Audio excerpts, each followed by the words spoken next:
23절에 무릇 지킬 만한 것보다 더욱 내 마음을 지키라. 여기에서 오늘 설교의 제목을 무릇 지킬 만한 것, 이렇게 설교 제목을 잡았습니다. 무릇이라는 단어는 칠판면에 있는 콜이라는 단어입니다. 이거를 무릇이라고 번역을 했는데 알쏭달쏭한 번역이죠. 무릇, 감이 오면서도 명확하게 그 뜻이 파악이 쉽지 않은 단어입니다. 무릇. 이 콜이라는 단어에 성경 사전을 보면 전부, 전체, 모두, 모든 종류, 이런 뜻입니다. 모든 종류. 우리가 지키고 싶고 지키고 있는 모든 종류, 이런 뜻입니다. 우리가 지키는 모든 종류 하면은 조금씩은 차이가 있겠지만 아주 기본적인 것들은 전부 같습니다. 그렇잖아요? 목숨, 우리가 꼭 지키고 싶은 것, 건강, 돈, 부와 명예, 가족, 출세, 지식, 눈에 보이지 않는 세계, 눈에 보이는 세계 안에 우리가 지키고 싶은 것을 다 열거할 수 없을 만큼 우리는 많이 가지고 있습니다. 우리 마음에 품고 있습니다. 그런 마음에 품고 있는 모든 것보다라는 것은 비교급 중에서도 최상급입니다. 모든 것보다 지킬 만한 게 뭐냐면 내 마음을 지키라 해서 우리가 첫 손가락으로 꼽지 않는 그러한 것을 첫 손가락으로 꼽아야 된다는 하나님의 명령입니다. 그걸 첫 손가락 꼽고 사는 사람은 지구상에 거의 없습니다. 생각들은 해봤겠지만 실제로 모든 것 위에 내 마음을 지키는 것, 그거를 가장 중요하게 생각하고 사는, 그게 하나님 말씀인데 우리는 얼마나 하나님 말씀을 깊이 있게 생각지 못했던 것이 이럴 때 나타납니다. 그 내 마음을 가장 우선적으로 지켜야 되는 이유를 생명의 근원이 이에서 납니다. 이렇게 얘기했습니다. 생명, 영생이죠. 생명의 근원이 이 마음에서 시작할 수 있다는 것은 또 다른 근원도 될 수 있다는 걸 우리가 포함되어 있는 걸 얼렁할 수 있겠죠? 멸망의 근원도 마음에서 시작합니다. 돈이 많고 건강해서 오래 살면 뭐합니까? 그 인생의 결말이 멸망이라고 하면은 한낱 그게 무슨 소용이 있겠어요? 길지도 않은 짧은 인생, 잠시 생각해 보면 정말 무엇이 가장 중요한지 우리는 생각할 수 있어야 되는데 그만큼 우리는 세상에 살면서 감각이 무뎌지고 영이 혼탁해진 겁니다. 그러니까 뭐가 우선순위인지를 혼란이 오는 거예요. 주일날은 좀 우선순위가 조금 올라갔다가 또 집에 가서 이제 세상에 파묻히면 다른 게 우선순위가 쫙 올라옵니다. 일주일에도 수 없는 우선순위가 바뀌는 걸 우리가 알 수 있죠. 자, 이 생명보다 그 귀한 게 없죠. 왜냐하면 생명은 무한하기 때문입니다. 여기서 말하는 생명이라는 건 하나님의 생명을 얘기하죠. 그래서 여기서 이제 그 18절에 보면 의인의 길이 나오고 19절에는 악인의 길. 어떤 마음을 갖느냐에 따라 완전히 다른 두 길이 시작한다는 겁니다. 자, 20절, 오늘 본문의 20절 보시면 내 아들아 내 말에 주의하며 나의 이르는 것에 네 귀를 기울이라. 이렇게 오늘은 말씀이 시작됩니다. 하나님 말씀을 주의하면은 나의 이르는 것, 이르는 것이라는 건 에메르라는 단어가 이르는 것인데 말씀, 강설, 명령 이런 뜻입니다. 그런데 이 에메르라는 단어는 밑에 아마르라는 단어에서 파생이 된 거예요. 그래서 아마르라는 단어를 우리가 알아야 됩니다. 에메르보다도 더 중요한 게 아마르입니다. 이 아마르라는 단어의 뜻은 권고, 교훈, 훈계 이런 뜻입니다. 13절에 보시면요. 훈계를 굳게 잡아 놓치지 말고 지키라. 이것이 내 생명이니라. 거기에서 훈계라는 뜻입니다. 하나님 말씀에는 반드시 훈계가 있고 교훈이 있고 권고가 있으시다는 거죠. 그거를 붙잡아야 된다는 겁니다.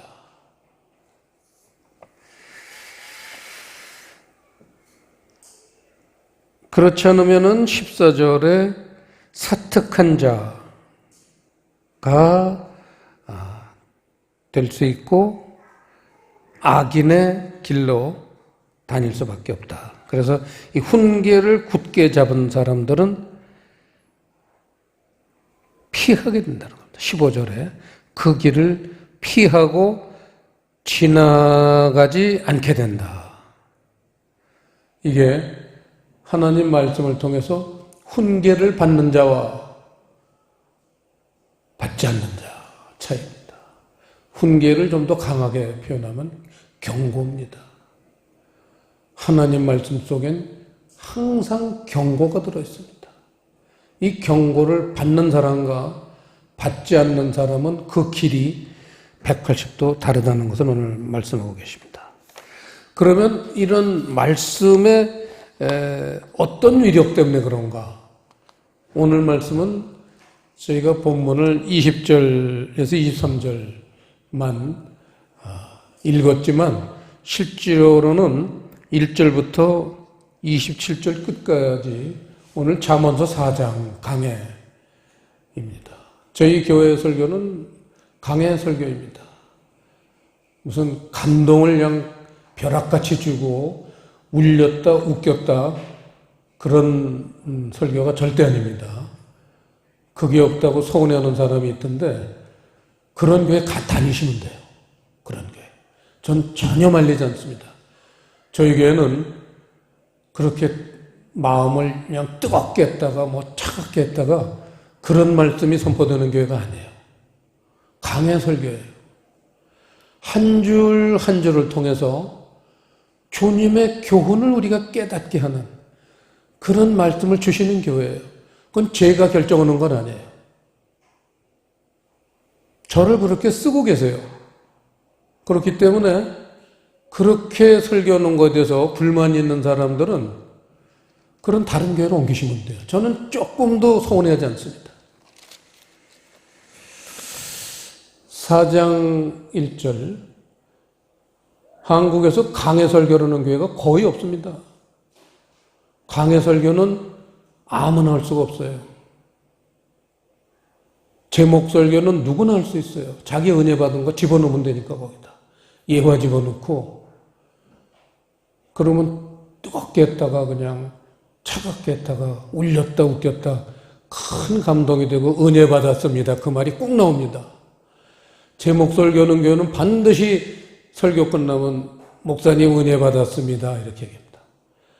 강해 설교하는 교회는 은혜 받았습니다. 그 차원에서 머물면 안 되는 거예요. 내 마음에 놀라운 하나님의 접촉이 있어야 되는 거예요. 하나님의 다루심이 있어야 되는 거예요. 그래서 은혜 받았습니다 할 시간이 없어요. 그런 얄팍한 시간을 가질 시간이 없는 거예요. 그 영혼 깊은 곳에 하나님이 어루만지시는 시간, 그게 강해설교예요.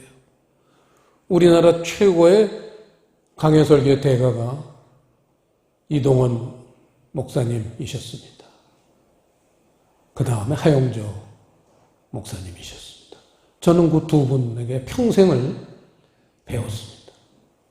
그리고 많은 영향을 입었습니다. 나도 이 다음에 목사가 되면 반드시 강해설교를 했으면 좋겠다.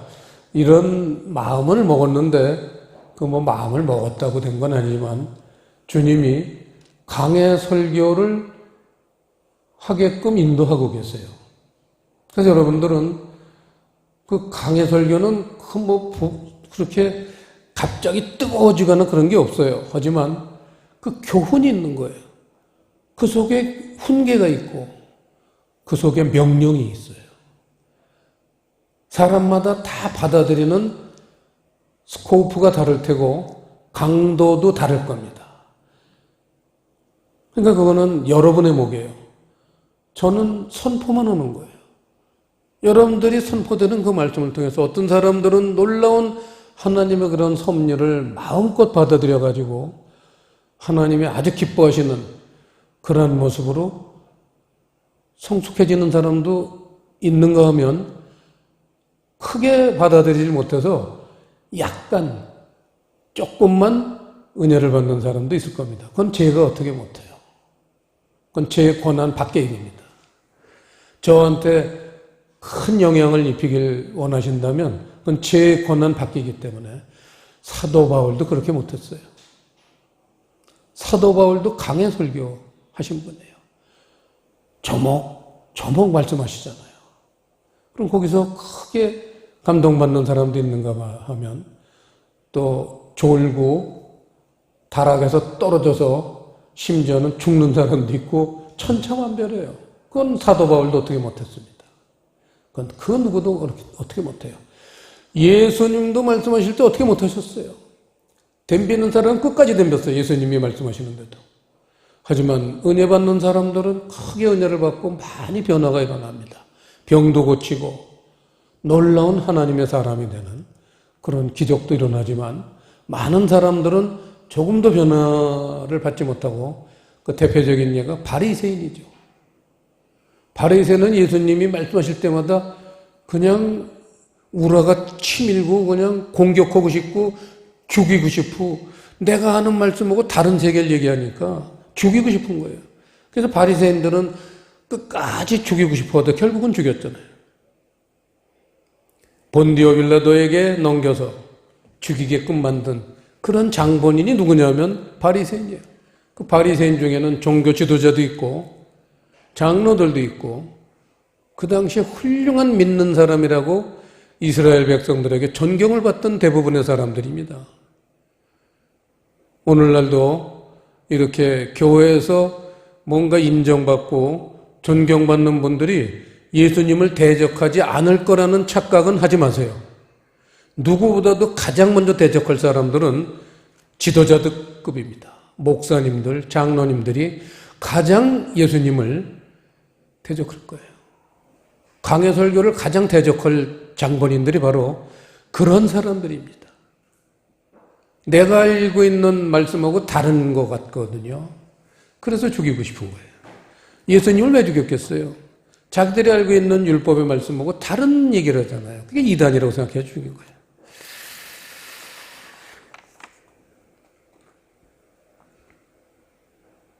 자, 4절을 보시면요. 이 말씀에 어떤 위력이 있어서 그렇게 의인으로 만들고 훈계를 받게 하나. 4절 보시면요. 내 말을 네 마음에 두라. 내 명령을 지키라. 그리하면 살리라. 5절 시작. 지혜를 얻으며 명철을 얻어라. 내 입의 말을 잊지 말며 어기지 말라. 하나님의 말씀 속에는 지혜와 명철이라는 건 고린도전서 1장 18절에서 21절 사이 있지만 하나님의 지혜와 하나님의 명철을 얘기하는 겁니다. 하나님의 말씀을 깊이 들어가서 그 말씀과 동화가 되면은 하나님의 지혜와 명철, 그 말씀이 지혜와 명철로 바뀌어서 우리 마음에 들어온다는 거예요. 그래서 6절 보시면 지혜를 버리지 말라. 그 지혜가 너를 보호하리라. 그를 사랑하라. 지혜를 사랑하라. 그가 너를 지키리라.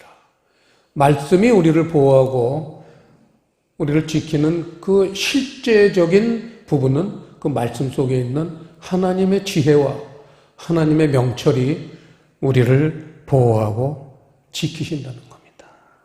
그래서 7절에 보면 지혜가 제일이다. 이렇게 선언을 하시는 거예요. 제일이라는 단어는 레시트라는 단어입니다. 태초라고 번역이 되어 있죠. 창세기 1장 1절.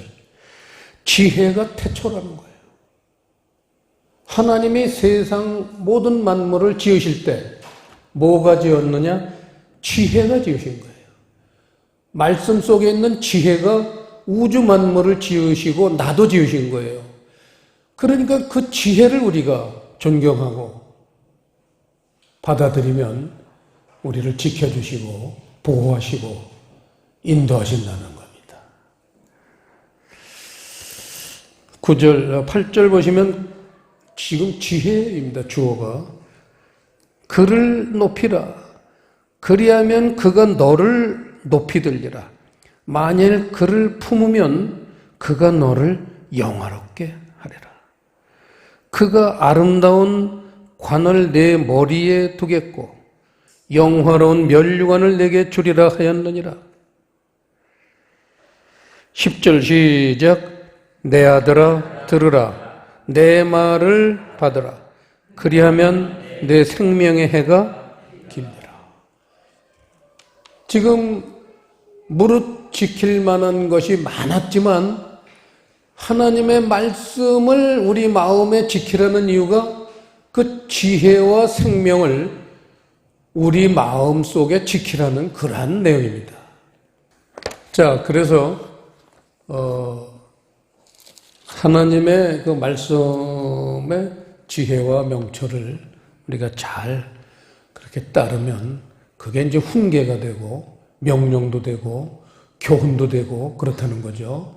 그런데 그거를 받아들이지 않는 사람들이 죄인이고 그거를 받아들이는 사람은 생명으로 인도함을 받으니까 그거는 이제 의인인 거죠.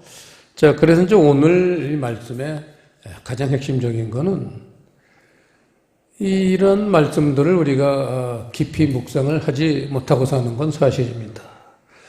그래서 이제 우리는 근본적으로는 이 죄의 문제, 우리 신앙의 문제는 근본적으로 죄의 문제입니다. 왜냐하면 이렇게 못 살잖아요. 아무리 신령하게 사는 사람, 아무리 올바로 사는 사람, 예를 들어 다윗이나 바울도 그렇게 못 살았어요. 올바로 못 삽니다. 왜냐하면 우리보다 더 강한 자가 있기 때문에 그래요. 마귀는 우리보다 훨씬 상상할 수 없는 만큼 강한 자입니다. 그 마귀가 우는 사자처럼 베드로전서 5장에 얘기하지만 우는 사자처럼 우리를 넘어뜨리려고 쉴 새 없이 우리는 쉴 때가 많아요. 잠도 자고 생활도 해야 되고 딴 생각도 해야 되고 하나님만 생각할 수는 없잖아요. 근데 마귀는 24시간을 우리를 넘어뜨리려고 생각을 한다는 거예요. 그러니 넘어가는 거예요. 그래서 우리 신앙 문제에서 가장 핵심적인 대목은 죄의 문제입니다. 그래서 이 죄의 문제 때문에 바울이 갈라디아서 6장 14절에서 뭐라고 그랬냐면 내가 그리스도의 십자가를 자랑한다. 그것밖에 자랑할 게 없다 이랬어요. 그게 무슨 얘기예요? 죄의 문제 때문에. 그리스도의 십자가 이외에는 내가 결코 자랑할 것이 없다 그랬어요. 이 죄의 문제. 이거는 우리 그리스도인들이 이 땅에 사는 한 주님 오실 때까지 우리를 괴롭히는 문제입니다. 죄에서 해방됐다. 이런 사람 없어요. 누가 죄에서 해방된 사람이 있어요? 없습니다. 그래서 이 죄의 문제를 오늘 한번 다뤄보려고 합니다. 이 죄의 문제가 두 가지 죄가 있다는 걸 여러분 아셔야 돼요. 죄는요, 두 가지 죄가 있는데, 저는 법대를 나왔잖아요. 여러분 알다시피. 이 민법, 재산을 지키는 법이 민법이에요. 이 민법에 보면요, 그 재산과 관련된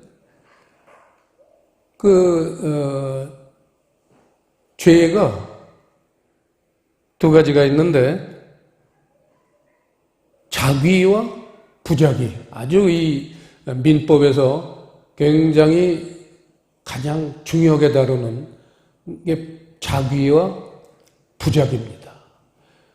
이 고시 출제위원이신 아주 훌륭하신 민법 학자가 그 당시에 제 학교 다닐 때 스승이셨어요. 아주 이름만 되면 다 아는 그런 헌법학자요, 민법학자셨습니다. 그분이 늘 자귀, 부자귀 이 두 가지를 가르치셨습니다. 자귀라는 거는 뭐를 해서 죄가 되는 거예요. 무슨 짓을 해서 죄가 되는 거 이게 자귀예요. 그런데 부자귀, 뭐를 하지 않아서 되는 죄가 있어요. 이거는요, 그리스도인들이 간과하기 쉬운 죄예요. 뭐를 하지 않는 거는 아주 열심히 기도하고 되뇌이고 이런 짓 하지 말아야지, 도둑질하지 말아야지, 살인하지 말아야지, 11조가 아주 10계명이 전부 그거 아니에요. 열심히 하기 때문에 믿는 사람들은 뭐를 해서 죄를 만드는 거는 세상 사람들보단 훨씬 적다고 봐야겠죠. 아주 없진 않지만 상당히 적습니다. 그런데 뭐를 하지 않는 죄, 이거는 세상 사람들은 아예 관심도 없는 그러한 대목이지만 우리 믿는 사람들도 비슷해요. 거의 관심이 없는 항목입니다. 자, 이 뭐를 해서 죄를 짓는 것은 육신의 죄입니다. 뭐를 하지 않아서 짓는 죄는 이게 영적인 죄예요. 육신의 죄도요, 그 시작은 마음에서 시작을 해요. 마음에서 그 생각이 싹트기 시작해가지고 그게 의식을 강하게 진동해가지고 결국은 결심을 하게 해서 행동으로 유발하는 그게 육신의 죄입니다. 이 하지 않는 죄라는 건 쉽게 얘기하면은 열매가 없는 거예요. 우리 그리스도인들이 깊이 생각해야 될 부분입니다. 예를 들어 마태복음 6장을 한번 보시겠습니다. 용서의 문제입니다. 우리 믿는 사람이 얼마나 용서를 하고 사는가. 8페이지 6장 12절에서 15절까지 시작. 우리가 우리에게 죄 지은 자를 사하여 준 것 같이 우리 죄를 사하여 주옵시고 우리를 시험에 들게 하지 마옵시고 다만 악에서 구하옵소서. 나라와 권세와 영광이 아버지께 영원히 있사옵나이다. 아멘. 너희가 사람의 과실을 용서하면 너희 천부께서도 너희 과실을 용서하시려니와 너희가 사람의 과실을 용서하지 아니하면 너희 아버지께서도 너희 과실을 용서하지 아니하시리라. 용서에 문제가 있습니다. 우리는 다윗이 고백을 했듯이 머리털 수보다도 많은 죄를 범하고 살고 있습니다. 그런데 하나님은 조건도 없이 다 용서를 하셨습니다. 지금도 용서하고 계시고 앞으로도 용서하실 겁니다. 용서에 문제가 있어요. 근데 오늘 이 마태복음 6장에서 보면 용서를 하지 않을 경우 어떻게 되는 거냐? 부작위의 문제입니다. 용서를 하지 않을 경우 하나님이 용서하셨던 우리의 죄를 다 도로 기억하신다는 거예요. 그래가지고 죄인으로 취급하신다는 겁니다. 그게 마태복음 18장의 1만 달란트 비유. 거기서 하나님한테 그 많은 죄를 다 용서받았는데 100데나리온 나한테 죄를 진 동관, 요만한 잘못을 나한테 저지른 걸 내가 용서를 안 했더니 하나님이 관절들을 시켜서 그놈을 다시 옥에 가두고 다시는 나오지 못하도록 가둬라 해서 지옥으로 보내는 걸 볼 수 있습니다. 용서를 받았던 사람이 용서가 취소가 되는 장면이에요. 이게 우리 그리스도인들에게 주시는 하나님의 놀라운 경고입니다. 그런데도 하나님은 이렇게 엄청난 생명을 줬다가 뺏는 얘기인데 우리 믿는 사람들은 나에게는 해당이 안 된다고 생각해요. 100만 명이면 그 중에 한 명도 이건 나하고는 해당 없다. 내가 교회 다니니까 내가 왜 지옥을 가? 이렇게 생각을 해요. 하나님은 다르시다는 거예요. 이게 용서의 문제입니다.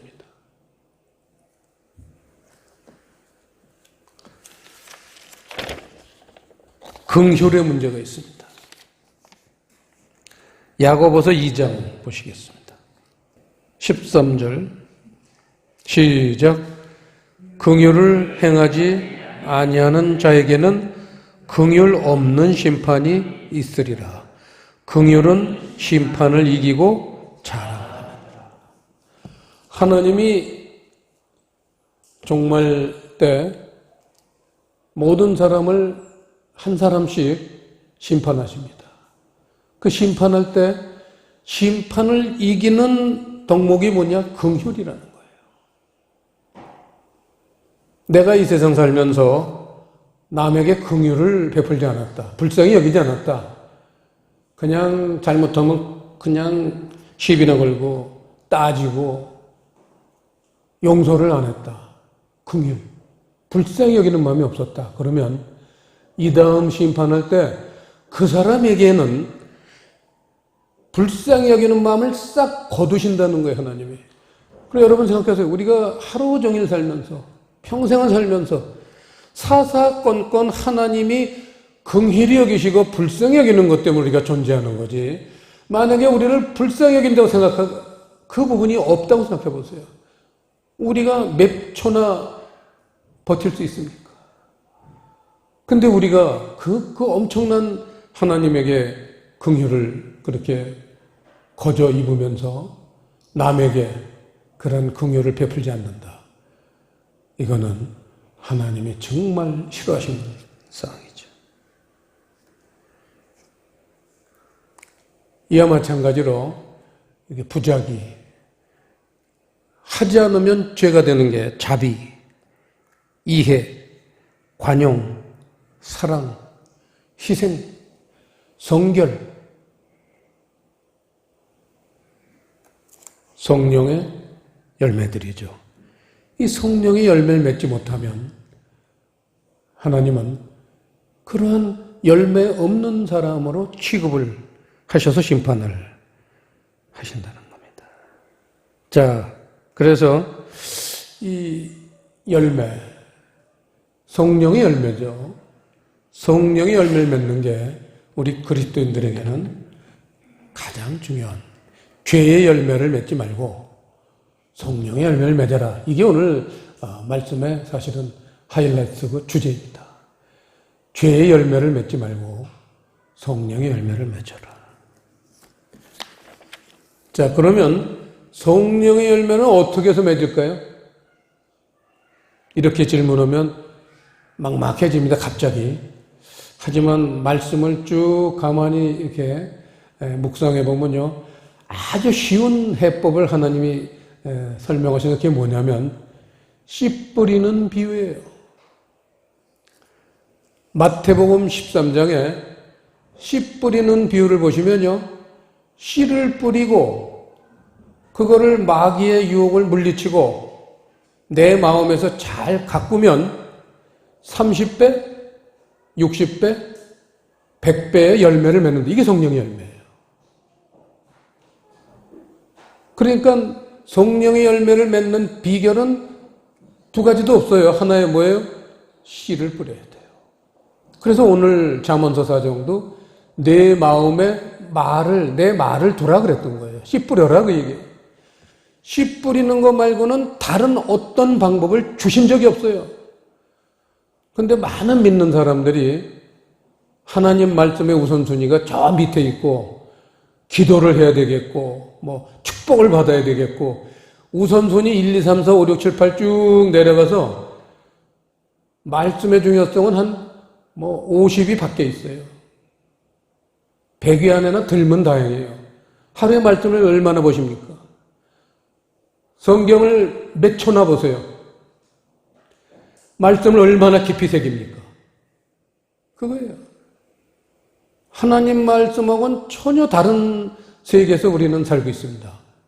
잠언서 4장 말씀은 다른 것 없어요. 말씀을 내 마음에 두라는 거예요. 그게 우리를 영생으로 인도하시는 비결이라는 거예요. 씨를 뿌리라는 거예요. 자, 육체의 죄가 있습니다. 이건 행해서 얻는 죄인데 끊으면 용서를 하세요. 언제 끊습니까? 오늘 우리 장성현 집사님이 대표기도도 했지만 우리가 고난을 받을 때, 고통을 당할 때 끊습니다. 육체의 죄는 끊습니다. 그래서 어떤 면에서는 육체의 죄는 끊을 기회가 아주 자주 있어요.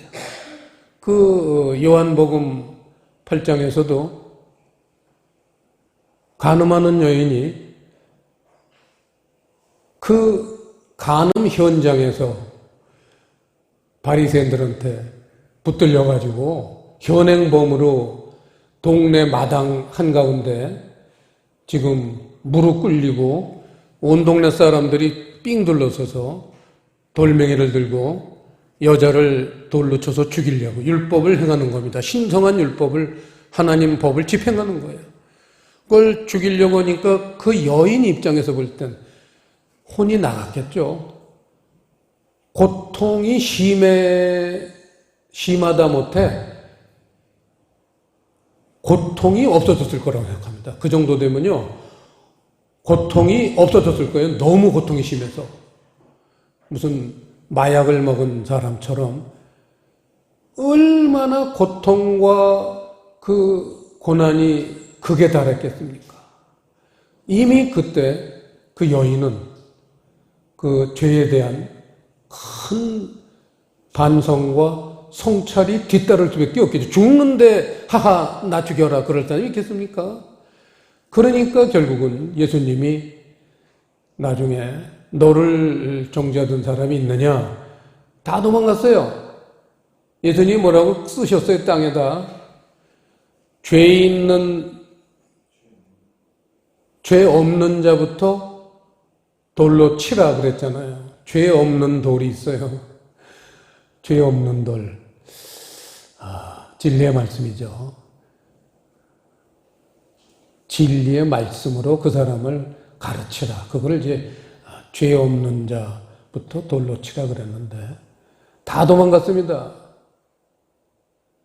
예수님이 너를 정죄하는 사람이 있느냐? 그 여자가 다 죽었다가 예수님 그 말씀에 겨우 이제 정신을 차렸어요. 그 사방을 둘러보니까 그 많던 사람이 다 없어졌어요. 다 도망갔어. 아무도 없습니다. 나도 너를 정죄하지 아니하노니. 예수님이 왜 용서하시는 거예요? 이미 그 고통과 그 죽을 고난을 통해서 회개했거든요. 잘못했습니다. 내가 잘못 살았군요. 그 고통을 통해서 하나님의 메시지를 들은 거죠. 그러니까 예수님이 나도 너를 정죄하지 않는다. 이를테면 용서한다. 다시는 가서 죄를 짓지 마라. 그래서 그 여인은 그 시간부터 하나님의 그러한 교훈을 마음속 깊이 새기는 그런 여인이 됐겠죠. 이 다음에 천국 가면 만날 겁니다. 그 여인. 근데 이제 문제는 이 열매가 없는 것. 이 육체의 죄는 고통과 고난이 따르기 때문에 이 반성할 기회도 있어요. 근데 이 성령의 열매를 맺지 못하면서도 나는 죄 안 짓고 산다고 자부심을 갖고 사는 이 철떡선이 없는 그리스도인들을 향해서는 이게 문제예요. 왜냐하면 이걸 심각하게 생각 안 하는 거예요. 그렇기 때문에 용서받지 못하는 겁니다. 오늘 말씀의 가장 중요한 부분이 이 부분이에요. 대부분의 그리스도인들이 열매를 맺지 않고 살면서도 그냥 주일 성수나 하고 적당히 예수 믿는 자 흉내만 내고 살면 됐지 이렇게 생각하는 사람이 얼마나 되겠습니까, 여러분? 적지 않을 겁니다. 자, 마지막으로 한마디. 성령의 열매를 맺으려면 어떻게 돼요?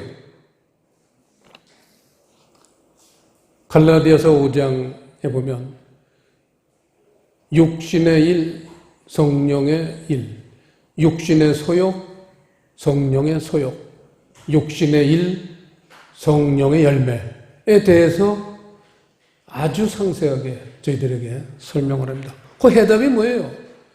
육신의 소욕을 따르지 않고 성령의 열매를 맺으려면 딱 한 가지 뭐예요? 성령을 좇아라 이겁니다.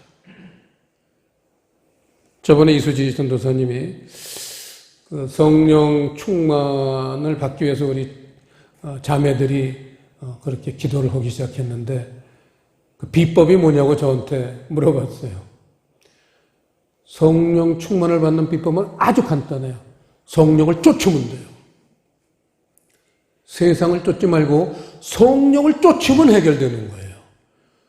성령을 쫓으면 교훈도 오고 그래서 결국은 열매를 맺는 그런 사람이 됩니다.